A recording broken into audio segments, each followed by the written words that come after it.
Hello, I'm Sheriff Rambosk, and I want to welcome you to On Scene.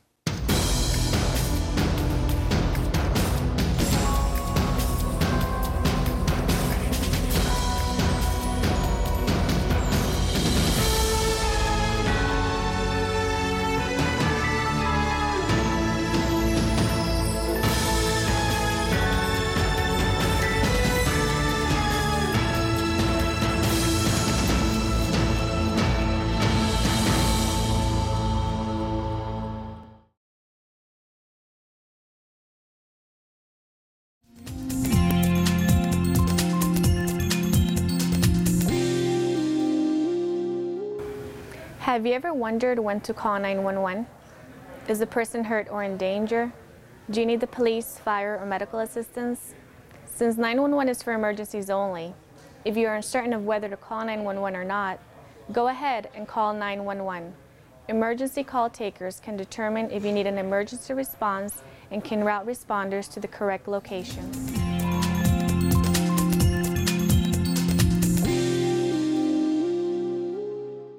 If you call 911, don't hang up until instructed to do so. 911 call takers are trained to ask the correct questions so they can obtain important information quickly and relay to emergency responders for appropriate response. If you call 911 by accident, stay on the line until you can tell the call taker there is no emergency. Otherwise, they'll have to call you back or dispatch responders to your location.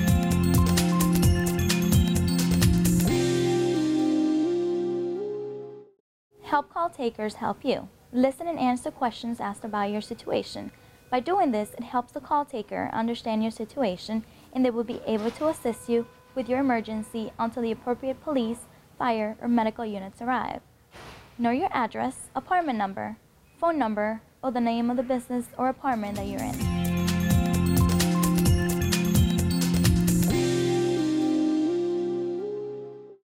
The wireless caller must be aware that the 911 center that answers the call may not be the 911 center that services the area the wireless caller is calling from. Look for landmarks, cross streets, and additional information that can help responding units determine your exact location. Knowing your location is vital to getting appropriate police, fire, and EMS response.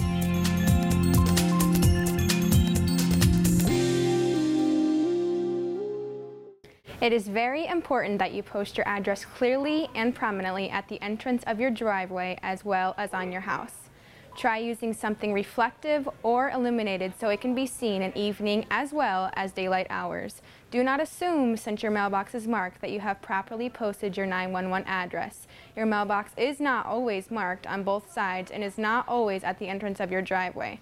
Posting your address clearly and in several places will alleviate any confusion as to whether emergency responders have the correct location.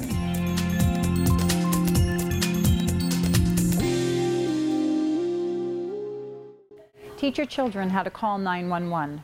Be sure they know what 911 is and how to dial from your home and cell phone. Teach them to trust the call taker to send help. Make sure your child physically can reach at least one phone in your home. When calling 911, make sure they know their name, parent's name, their telephone number, and most importantly, their address. Teach them to answer all questions asked by the call takers and to stay on the phone until instructed to hang up.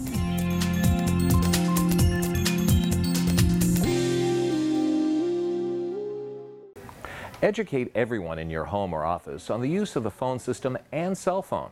Some business phones need to have a 9 dialed for an outside line before dialing 911. Teach your children how to use your phone system prior to the need arising. A cordless phone can be advantageous in an emergency, but also has its limitations. You can take the phone to the patient to check for vital signs and administer first aid.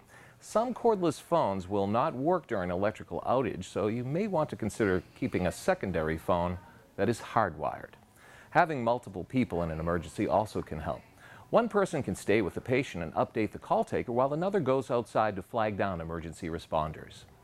Only a small amount of information is needed before units are dispatched. We will ask your address, apartment number, name of your apartment or housing development, a phone number, and exactly what happened so we know what units will be needed to assist you. Emergency responders will then respond, and we will continue to ask questions to update emergency responders and aid you in instructions for patient care.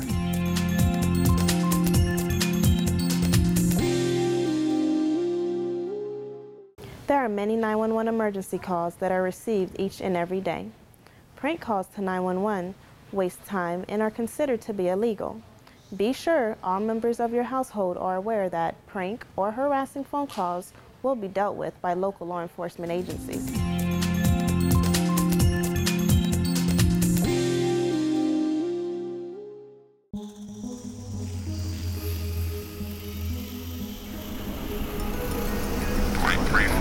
You're cleared to land runway 6. Flight 342. Flight 342, do you copy?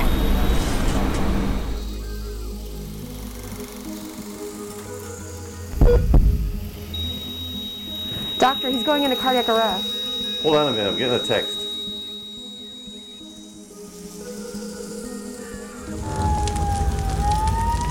Chief, this fire is getting way out of control. We need additional resources. Yeah, hold on 1 second.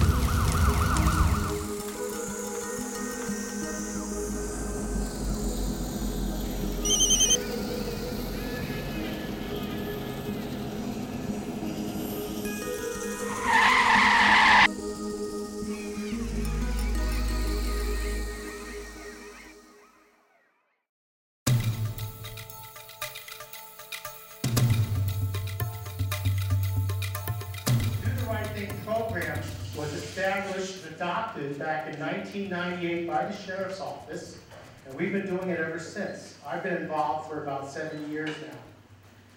The program, and what it does is it selects individuals from kindergarten all the way up through seniors in high school who have exemplified and have really gone out of their way to do the right thing. Whether it's a charity, they started a charity or a fundraiser, they went out of their way to help an elderly person without being asked to, or they found a wallet or a cell phone and turned it into the authorities immediately. These are the kinds of things that we look for. Pleasure to be here representing Dr. Patton. I love it when she can't make things, and she really wanted to be here herself, but then I get to go when she can't make it, so it's my pleasure today to be here.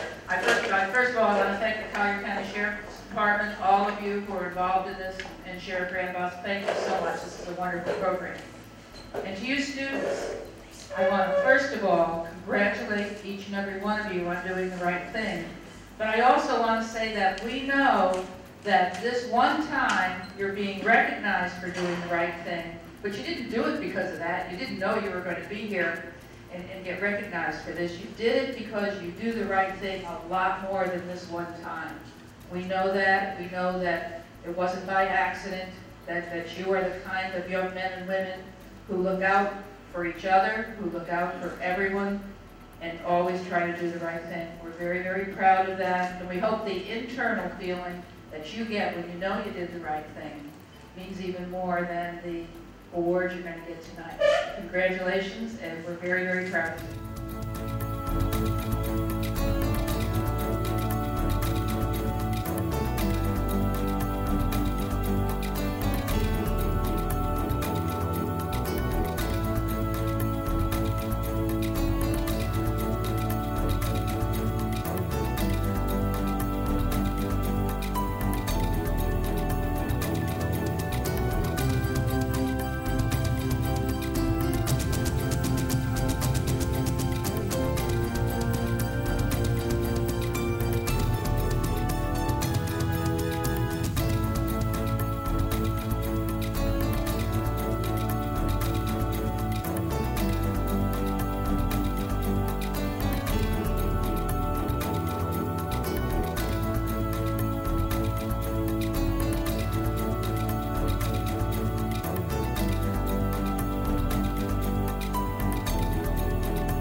Hello, my name is Sergeant Chris Gonzalez with the Collier County Sheriff's Office Safety and Traffic Enforcement Bureau.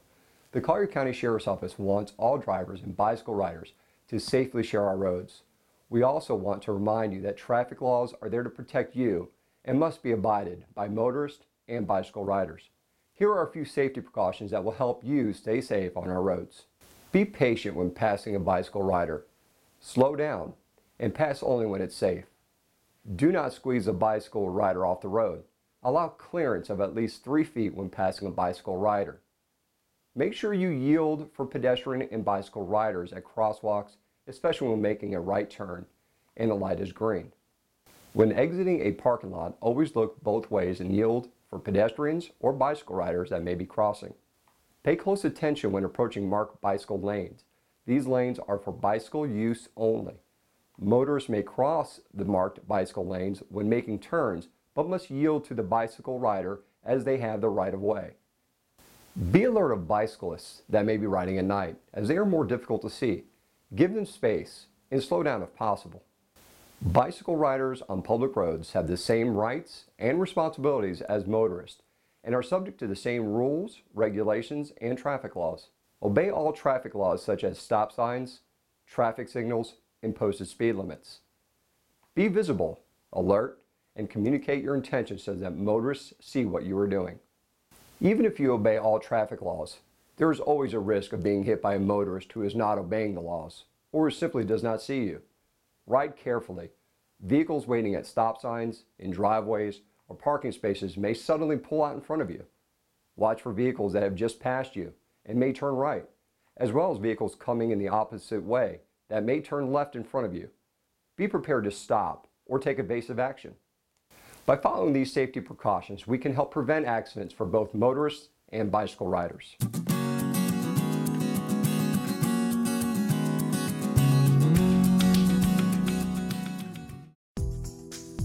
Hi, my name is Sergeant Scott Dean of the Collier County Sheriff's Office.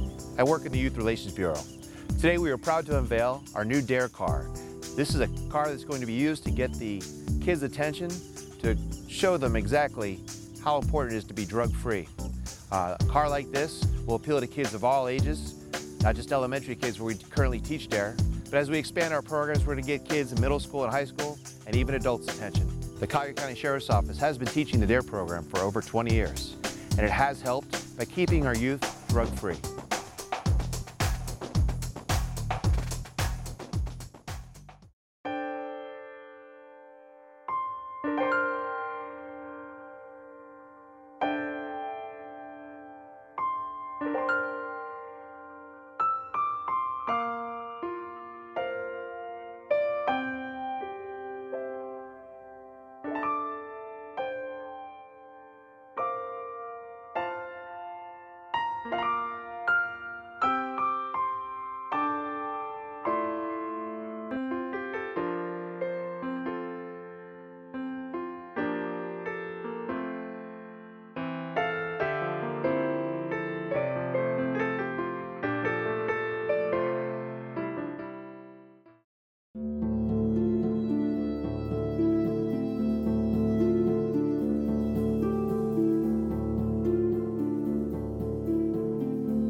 We hope you've enjoyed our program, and we look forward to seeing you next month.